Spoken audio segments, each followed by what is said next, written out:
I was really interested in this session because I'm really invested in the protection of cultural products and how that plays out with this technological moment that we're in.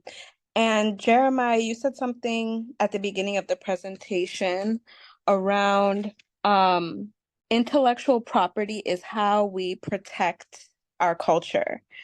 I kind of want to ask you more about that. And another way I'm thinking about this question is I'd like to understand more about what the risks of a lack of protection are or what is at stake.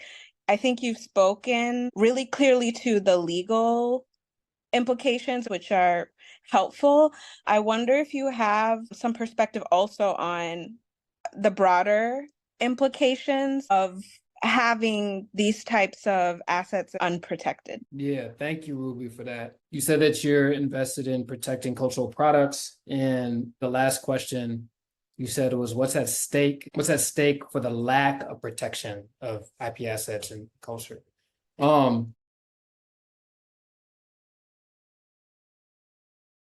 What's at stake?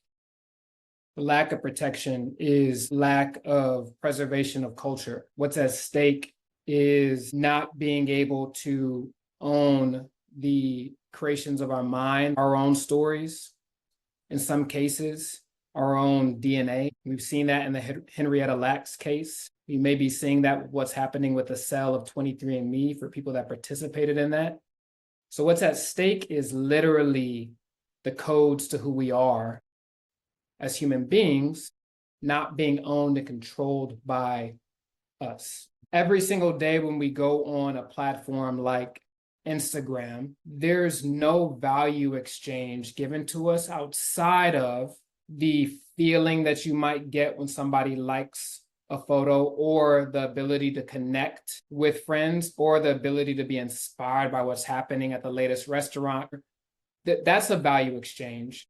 But for how much time and energy is spent on the platform, what should come is some sort of monetary exchange.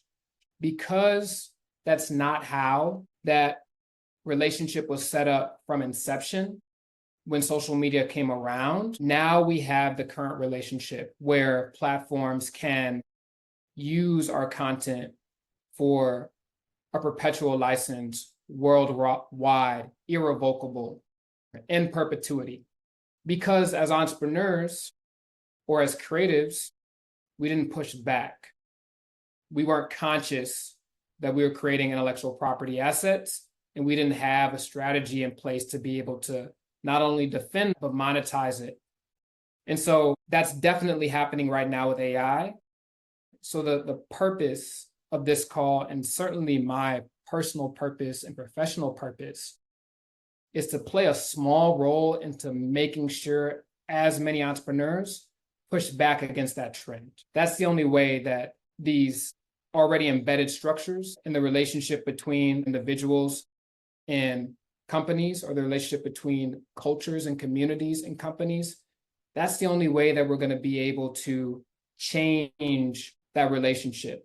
Is to first of all understand what's being created, understand the law and how these things are categorized, and then be able to put a plan in for each type of class as it relates to your business, and then more broadly as it relates to your community. I hope that addresses in part your question, but I definitely would love to have a longer conversation with you on that topic whenever you want. Just shoot me an email. Yeah, thank you so much. That was another very rich answer, and I appreciate your perspective. I'll reach out. Yeah, Jeremiah, yeah, I didn't know how you were going to answer that. And that was an incredible answer that I think speaks to, the weight of this issue and this topic.